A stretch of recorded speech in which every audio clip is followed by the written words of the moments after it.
मजहर अब्बास साहब, पाकिस्तान तहरीक इंसाफ अगर कौमी असेंबली में 8 में से 6 नशिस्तें जीत जाती हैं जिसमें वो आगे हैं, 2 सूबाई असेंबली जीत जाती है तो वो तो विक्ट्री डिक्लेयर करेंगे अपनी।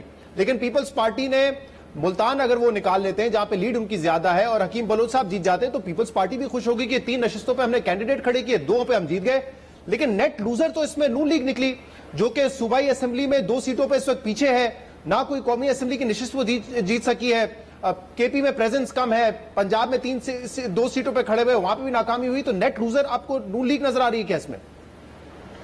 देखिए शहजाद, मुझे सिर्फ नून लीग नजर नहीं आ रही। देखिए अवामी नेशनल पार्टी दोनों नशिस्तें अगर हार जाती है और दोनों बहुत ही अहम उनके रहनुमा हार जाते हैं, मतलब उनके सदर अहमद वली हार जाते हैं, गुलाम अहमद बिलोर हार जाते हैं और मर्दान का क्लोज कॉन्टेस्ट है, देखते हैं मर्दान में क्या होता है। तो अवामी नेशनल पार्टी के पास अवामी नेशनल पार्टी नून लीग से ज्यादा नुकसान में नजर आ रही है। नून लीग का इसलिए बड़ा नुकसान है कि नून लीग सबसे लीडिंग पार्टी थी पीडीएम की और वो सूबाई जिमनी इलेक्शंस में हारे और अब अगर ये शिकस्त भी उनको होती है तो उनके लिए अगले इलेक्शन बहुत ज्यादा मुश्किल होते चले जा रहे हैं। उसके मुकाबले में पीपल्स पार्टी अगर बलीर की सीट निकाल लेती है और मुल्तान की सीट भी जीत जाती है तो पीपल्स पार्टी के लिए इत्मीनान बख्श होगा।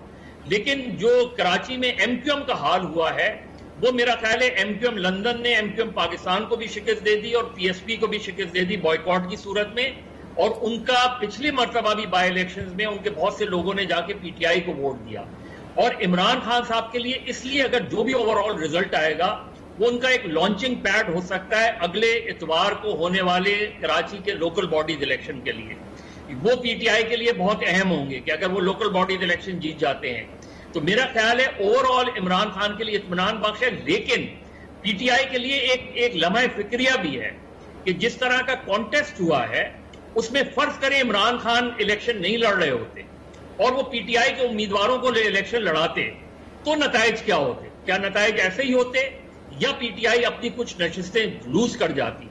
तो ये मेरा ख्याल है पीटीआई और इमरान खान के लिए सोचने का है कि वो तो जीत गए, जाहिर है चेयरमैन है, मोस्ट पॉपुलर लीडर हैं, लेकिन वो अगर अपनी इन्हीं नशिस्तों पे पीटीआई के दूसरे उम्मीदवारों को लड़ाते तो क्या उनको भी इतना ही वोट पड़ता? क्योंकि देखें इमरान खान के लड़ने के बावजूद टर्न आउट बहुत लो हुआ है। जी हाँ, ये बात तो इम्पोर्टेंट है। इसमें एक नुकता है, इसमें एक नुकता है। ये बयानिया आएगा आगे से कि इमरान खान साहब खुद खड़े थे, कोई और खड़ा होता तो क्या होता, मगर कुछ अर्सा पहले जो पंजाब के बाई इलेक्शन हुए उसमें इमरान खान साहब नहीं खड़े थे। ना सिर्फ इमरान खान साहब नहीं खड़े थे बल्कि तहरीक इंसाफ का चीफ मिनिस्टर भी नहीं बनना था। खान साहब वोट मांग रहे थे परवेज इलाही को वजीर आला बनाने के लिए, जिनको डाकू कहते थे। उसके बावजूद हमने देखा कि तहरीक इंसाफ जीत गई थी। तो इस वक्त कॉन्स्टिट्यूंसी पॉलिटिक्स में पीडीएम कहने की कोशिश करे कि खान साहब पंजाब की जो सूबाई असेंबली है पॉपुलर नहीं है बट है, उनका वोट बैंक है। पंजाब में जो 2 सूबाई असेंबलियों पे इस वक्त वो नून लीग की सीटें थी और इस वक्त उसमें इमरान खान नहीं खड़े हुए। मज़हर साहब, वहां पे भी पीटीआई इस वक्त आ गए 2 नशिस्तों पर। देखें पंजाब के जो जिमनी इलेक्शन से सूबाई असेंबलियों के उसमें हुआ क्या था?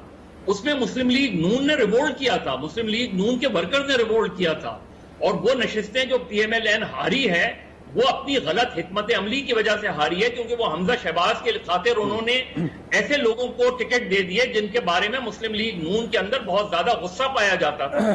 तो वो जो पंजाब के जिमनी इलेक्शन हुए हैं वो बड़े मुख्तलिफ डायनेमिक्स हुए हैं और वो मुस्लिम लीग नून की बड़ी सियासी गलती थी।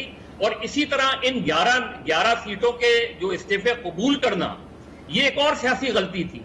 वो ये समझ रहे थे कि शायद इनमें से 3, 4, 5 हम सीटें जीत जाएंगे, लेकिन आज जो सूरत हाल बन रही है उसमें पीटीआई का जो ग्राफ है वो ऊपर जाता नजर आ रहा है और पीटीएम का ग्राफ। मैं यही सवाल जरा हामिद मीर साहब से करूंगा, थोड़ा लंबा सवाल है, जवाब भी आप तसल्ली से दीजिएगा इसका।